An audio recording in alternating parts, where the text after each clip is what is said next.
Hey everybody, welcome once again to the Winning Digital Customer Show. I am Howard Tiersky, and today we are going to talk about commodities. I hear pretty often from companies, clients, and other executives bemoaning the fact that their product or service is viewed as a commodity, and that creates problems for them from a pricing perspective, from a competitive perspective, etc. So today I want to talk about commodities, how to know if you are one or if you are not one. If you are one and you don't want to be one, I am going to give you 8 specific techniques to de-commoditize. To the degree your product may be perceived as a commodity, meaning it's not perceived as differentiated, meaning customers figure, I don't care whether I buy Mobil gasoline or Chevron gasoline or British Petroleum gasoline. Gasoline is gasoline. It's a commodity. If your customers perceive your products or services in that way, and you don't want them to, I'm going to give you 8 techniques to move the other direction, to get your products or services to be more differentiated and less commoditized. I remember as a kid in probably 4th or 5th grade, I grew up in the suburbs of Chicago in a town called Lincolnwood near Skokie, Illinois. And I remember one of the big field trips that we would take is to go to the Chicago Board of Trade. And at the Chicago Board of Trade, they were trading commodities. You had traders, it was a very dramatic, energetic scene. There was this big floor of people, and they had all these slips of paper, and someone would run to the middle and hold up a slip of paper that said, I have 10 million barrels of pork bellies or whatever. And people would be screaming prices, trying to get the best deal on the pork bellies, and they'd scribble all these things on a piece of paper. And that seemed to be what went on there all day, every day. I can only imagine that if you worked there, you'd wind up like stressed out and hoarse every day coming home from work. But apparently it was very exciting. One of my friends' fathers had a seat, as they called it, I believe, on the Chicago Board of Trade. And he made a lot of money. And I think it was an exciting job for him. In any case, but nevertheless, commodities is not necessarily the game that everyone wants to be in. Let's talk a little bit about what it means to be a commodity and why it might be good or bad for your product or service to be a commodity. And then, as I promised, I'm going to give you 8 specific techniques you can use to move away from being a commodity if that's not what you want. So first of all, what do we mean when we say a commodity? Very often, we mean things like, as shown in the graphic, corn, coffee, coal, wheat, gold, oil, things that are fungible, things that people perceive as they're available from many different places. If you want to buy corn, there's a lot of places you can buy corn, and they're perceived as being not differentiated, meaning it doesn't matter whether I buy corn or oil or whatnot from company A or for company B, it's the same product. And that's what we mean by something being a commodity. I mentioned gasoline earlier, for example. Gasoline is very much a commodity. In fact, when I had the opportunity years ago to work for one of the leading petroleum companies in the world for a project, I learned something which I did not know, which is, I don't think I want to say the name of this company, but it was a leading brand that you'd be familiar with and have gas stations and all that, and oil refineries and all these types of things. And what I learned is that this company that I worked for, that I was working on behalf of, they, of course, were in the business of drilling oil up out of the ground and refining it into different things, including gasoline for cars, as well as for airplanes and other products. And then they also had, gas stations, right, with their logo on it along the highway and all that, where you could go fill your car up. But here's the funny thing that I learned, which is that the gas that they refined wasn't necessarily being sold at their gas stations. That they had distribution centers where trucks could come and fill up with gasoline, and those trucks would then deliver that gasoline to gas stations, but not necessarily to their gas stations, meaning that any given one of their gas stations may very well be selling gasoline from one of their competitors, and their competitors very often could be selling gasoline from their refineries. There was just no connection. Just because company A was the one that refined it doesn't necessarily mean it wound up at their service station. It just went to whoever was most convenient. Why? Because it didn't matter, because gasoline was gasoline and there was no difference. So that's a commodity. When there's really no difference, it's so meaningless, the difference, that company A is willing to sell company B's product and vice versa, because literally it doesn't make any difference. And I wanted to make this point that in today's world, there's kind of 2 ways that you can be commoditized. And one way is to have a product that is a commodity, gasoline. If you're a company that sells gasoline, that you refine gasoline, the value of that gasoline that you're selling, is kind of defined by whatever the market is willing to pay for gasoline in general. It's very hard to sell your gasoline for more because it's all the same. Why would anyone pay more for your gasoline? So that's having a product, which is a commodity. But then you can also sell a product. So like you can see why gasoline is a commodity, but is an iPhone a commodity?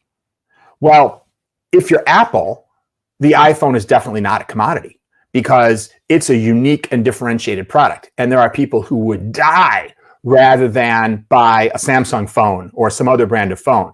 So you clearly sell a highly differentiated product. So as a manufacturer, Apple's iPhone is absolutely not a commodity. But what about if you're Amazon? Is the iPhone a commodity? And the answer is kinda. It's kind of a commodity because it is available many places. And if you're just another store that you can plop your credit card down and buy an iPhone that you can also buy at Best Buy, you can also buy at a Verizon store, you can also buy at a million other places, then possibly that is a commodity. And so retailers can all of a sudden feel like they're in the commodity business if all they're doing is selling the same product that you can buy, an unlimited number of other places. So products can be commoditized, but retailers can also be commoditized. And perhaps there's even another model of that you might think of in your own industry or your own industry's kind of supply or distribution chain where the thing might start out differentiated. Products can start out as commodities like coffee beans and wind up differentiated like a cup of Starbucks coffee, right? Clearly there's a difference. There's a commodity. People would be willing to pay more for a Starbucks cup of coffee, even though the beans that Starbucks buys may be considered a commodity and available to a lot of different companies. But products can also go the other way. They can start out as a differentiated product like an iPhone and wind up as a commodity because lots and lots of different retailers are selling them, and it really doesn't matter much, or it might not matter much, whether you're buying them from company A, company B, or company C. And we're going to talk a little bit about that, though, and how you can make it matter. Because, of course, if you're in the business of selling iPhones, you want to make sure that there's a reason why people should buy those iPhones from you and not from some other store. So we're going to be talking about that in a minute. But just to start, wanted to define, this is what we mean by a commodity. And so is it bad to be a commodity? Well, I've just been talking about why it might be bad to be a commodity, but there are some advantages to being a commodity. I talked earlier about my friend's father who worked for the Chicago Board of Trade, buying and selling commodities his entire career. He made a fortune buying and selling commodities. If there's a marketplace available for your commodity, like the Chicago Board of Trade, there's a place you can go and without a lot of effort, make your commodity available. And you can have a very low cost of marketing and sales.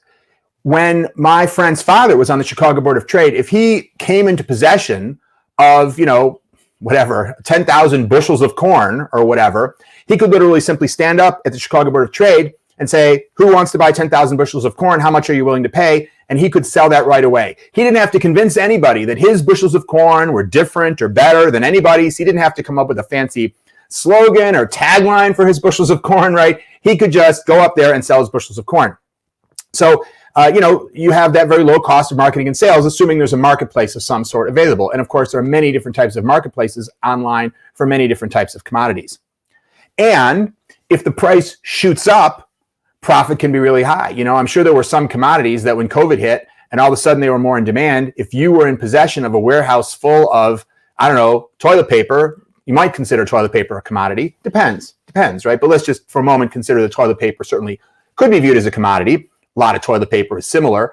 All of a sudden, if the value shoots up, you're sitting on a bunch of toilet paper, you can make a huge amount of money. So this is, and of course, I put my little GameStop thing in the background because you could argue that a stock share is a kind of a commodity in the sense that a lot of people own shares of GameStop or own shares of any company.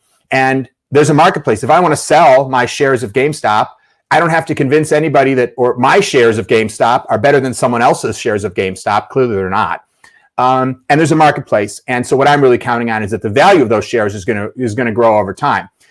So if I'm holding a commodity like coffee beans or a share of or oil or a share of GameStop or any other company, and the price goes up, I could potentially make a lot of money. The downside of being a commodity is that you're differentiating primarily on price. Nobody's going to pay me more for my share of GameStop than they're going to pay for someone else's share of GameStop because I'm smarter, better, faster, have a better tagline, have a better brand. I mean, it doesn't matter. So I'm just competing on price. If the price is rising, I can still do well, but I'm able to charge the same as everybody else in the market. In fact, if I want to make a sale, what I actually have to do is charge just a tiny bit less, because that's who people buy when there's a constant market on the stock exchange, and this is true in most commodities. And who's ever charging the lowest prices, those are the ones that get bought. And just like the price could go up, if you're holding a commodity, if demand drops or supply increases, the value could decrease. You could have a commodity, the value could actually decrease, and you could actually lose money on your commodity. So these are some downsides of being essentially in the commodity business. In my business, working in consulting with large brands, most brands do not want to embrace being a commodity. Usually what they're trying to figure out is, if they are a commodity, how can they get out of being a commodity? And I should add that it's not an absolute yes or no, are you a commodity? In fact, even within commodities, there are grades, right? If you're looking at coffee beans, all coffee beans are not a commodity. There are different grades of coffee beans, but within a given grade of coffee bean, it's considered a commodity. And, there are, of course, other things, like I mentioned earlier, toilet paper, things like that where, there's some brand preference, there's some difference between those products. It's just not perceived as being, in many cases, a huge difference. And so you might want to think of commodity as being on a continuum. A Lamborghini is on one end of the continuum. No one's going to argue that all sports cars are the same. And certainly no one's going to argue that all cars are the same. Then on the other end of the continuum, you have something like gasoline, like I mentioned before, or bleach. Clorox sells bleach, but bleach is like a chemical compound. You can make it in a lab. There's no difference between the bleach that you buy from one brand versus another. If there were, it wouldn't be bleach. And so that's the other end. But then you have things that are all along a continuum in the middle. Is a Toyota a commodity? No, it's not a commodity, but it's certainly not as unique as a Lamborghini. And as toilet paper is not a complete commodity, but it's fairly commoditized. And you could probably come up with products that exist everywhere along that continuum. So let's talk about if you have a commoditized product, even if it's not a 100% commodity, you're sitting there thinking, okay, I sell something, a product or a service that frankly is available a lot of places. Maybe I do bookkeeping. And there's a lot of places people could go for bookkeeping. And the way I do bookkeeping, it's not really that different from the way that you do bookkeeping at a lot of other places. Or maybe I sell copies of the latest best-selling books at my newsstand. But there's a lot of places where you can buy those books. I sell apples, or I'm a plumber, whatever it may be. And you say, the reality is they can call me as a plumber, but there's a zillion plumbers in the phone book, and we all do basically the same thing. And one way of competing, if you really truly view it as a commodity, is to just try to be the cheapest plumber. But then it can be hard to make a living if you're being the cheapest, right? The race to the bottom price-wise is usually a strategy that most businesses would prefer to avoid. So now we're going to get to the heart of our discussion today, which is the 8 ways to try to decommoditize a product. If you think of that continuum that I talked about before, where gasoline is on one end, where even the brands that make it know it doesn't make a darn bit of difference whether they're selling their gas or someone else's gas, all the way to the other end, where let's not even talk about Lamborghinis. There are unique models of Lamborghinis. There are times when Lamborghini will make only one, a special edition Lamborghini, right? Or the same could be true of a watch. Patek Philippe may have a certain issue that they only make 100 of them, but once in a while there'll be one they only make 5 of, or only 1 of, right? That's an absolutely differentiated product. There's only one in the world like that. So you've got this continuum, and very often businesses are trying to move towards this side of the continuum. They want their product to be more differentiated so that they can charge more. They don't have to have a race to the bottom from a price perspective. They can bring in more customers with lower cost of sales, less marketing, less advertising. Customers are drawn to them as a place to buy something because they perceive it to be different. They perceive it to be unique, instead of just saying, well, I can buy the same thing from 50 different places, so I'll just go wherever's cheapest. Okay, so let's dive in. What are the 8 ways to differentiate? The first is relationship. If I can buy gas anywhere, but one gas station, there's a guy, Mo, he's run the gas station for 40 years. I know him. I've known him since I was a kid. He's a buddy of mine. I just like patronizing Mo. A lot of salespeople take this approach. If they're selling a product that's kind of commoditized, they focus on, how do I build a strong relationship so that, on the show The Office, right? Dunder Mifflin, remember? They're selling paper, copy paper, right? Which really feels like a commodity. I mean, after all, every time I put copy paper in the machine, I never look and see what brand of copy paper it is. If my office manager decided to switch the brand of copy paper that we use or printer paper, I doubt I'd even notice. I certainly wouldn't wonder about it or worry about it, because to me, in my experience, all that copy paper is pretty much the same. But if there's somebody who's a great salesperson and really builds a great relationship with my office manager, then maybe she's going to keep buying the copy paper from them because she likes them, as long as they're not, the price isn't too much out of line with what it might ordinarily be. But they might not necessarily go shop around as much because they value that relationship. And relationship isn't just about being friendly. It can also about making sure that, you're there for them if they have a special need, stuff like that. And that's actually going to get into another category we're going to talk about, which is service. But just the pure relationship, that's one of the 8 ways. So thinking about, ask yourself in your own business, what are you doing to really create a relationship with your customer and make them want to buy from you, even if everybody's selling the same thing you are? Okay, let's look at the second one. The second one is features. Can you add a feature to your product that the competitor doesn't have, that people want, and all of a sudden it's not commoditized? There's lots of categories that fight on features, right? Cameras. You could argue that, well, Nikon makes, let's take high-end, DSLR cameras, or any level of camera. It could be a small point and shoot. Doesn't matter. Nikon makes them, Canon makes them, Sony makes them, Panasonic makes them, Fuji makes them, Pentax makes them, et cetera, et cetera. So what's really the difference between the $299 level model from each of these companies? Well, it depends, but one of the reasons why someone might go with the Sony model is the Sony model has better photography in low light, or the Sony model has a more powerful flash, or a battery that lasts longer. What can you do to build into your product some kind of feature that differentiates? It's kind of classic product differentiation. So that's one way to decommoditize. And, if your toilet paper is the same as everyone else's toilet paper, what do we see toilet paper companies trying to do? Well, we've made it quilted, right? Or we've made more toilet paper on a roll. Figure out what you can do to make your product better. But it has to be better in a way that people care about, right? If your toilet paper is just a slightly different shade of white, and the customer couldn't care less about that, then you've created a difference, but you haven't created differentiation. So you have to make sure you're doing something that meets the customer's needs in a better way than if your product didn't have that feature. So that's the second way. And, unfortunately, I can't give you all the answers for your business. I'm trying to give you a model here. And when I finish all 8 of these, you might want to print out this slide or sit down with your team, maybe show them this video, and then have a brainstorming session and say, let's look at each of these areas. How could we do more to differentiate maybe in all 8 of these areas? Or maybe you'll conclude that, there's really only 3 or 4 of them that are the best ones for you, but those are ones you can really go to town and figure out and brainstorm what is the best way. By the way, if you're looking for brainstorming techniques, my book, Winning Digital Customers, Wall Street Journal best-selling book, available from Amazon and wherever fine books are sold, has a whole bunch of techniques for group brainstorming. And if you want to read the first chapter for free, you can go to winningdigitalcustomers.com. So that was my little plug and commercial. Back to our list. So we've talked about relationships and we've talked about features. And each of these we could talk about for 30 minutes. So I'm just trying to give you a high level on each of these.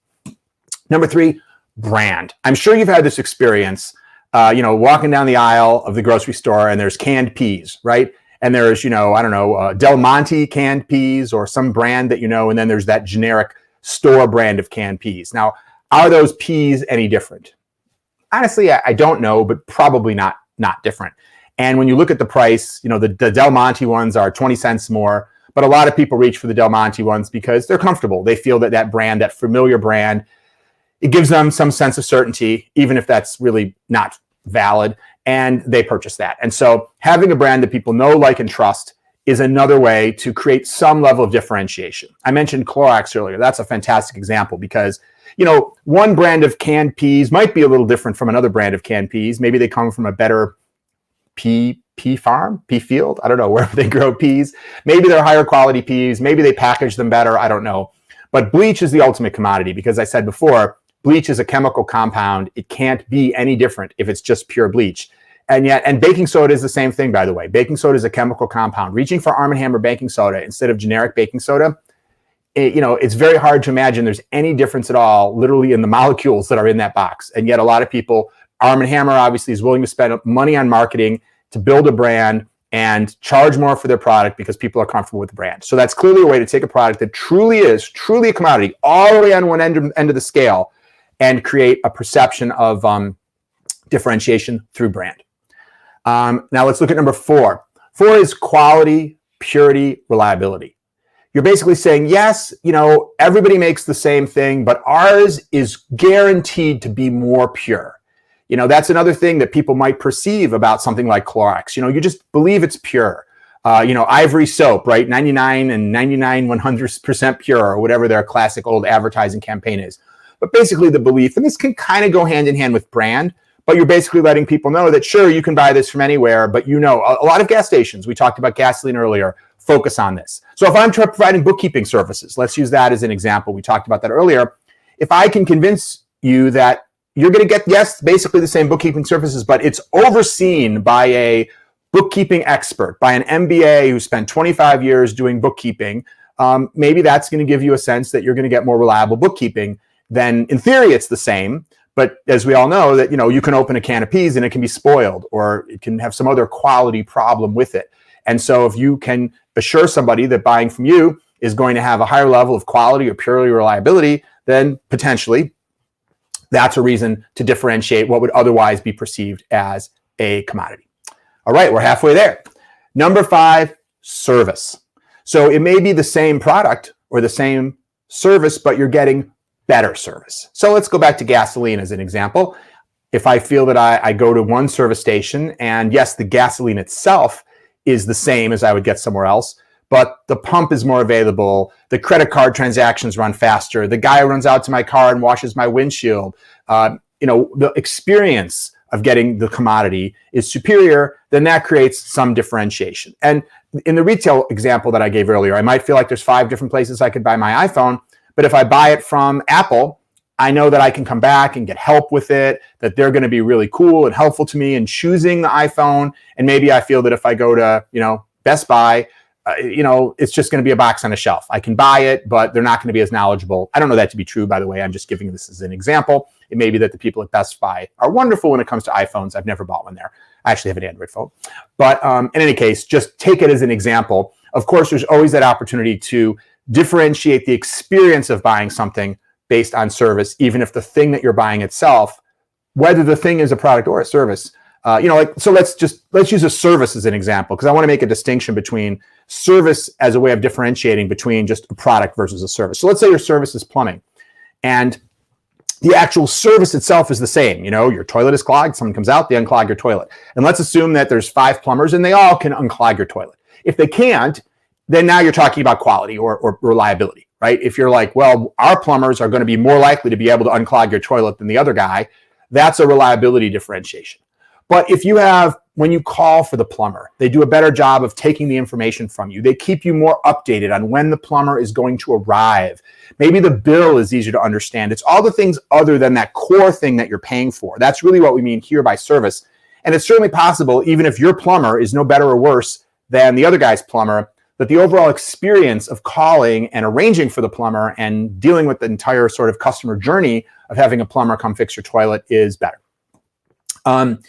And that kind of connects to ease and access as well. These two kind of go hand in hand, but just, for example, there might be 5 different places that I could buy, milk, but 7-Eleven differentiates. 7-Eleven doesn't sell anything that I can't buy at 100 other places, but they differentiate because they've just got stores everywhere.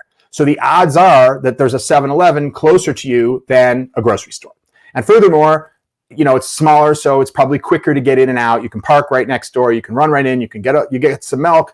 You're probably not going to have to wait in line for more than a minute or two to pay, and you're out of there. Obviously, they call it a convenience store for a reason, and now you're willing to pay a little bit for the same gallon of milk because you've had an easier or more accessible experience. So that's another way to differentiate yourself. But that doesn't only have to happen in retail. Let's say that you're selling, some kind of industrial chemical that's used in manufacturing. Well, how can you differentiate on ease and access? Well, what's the people who are ordering that chemical? How can you make that process easier for them?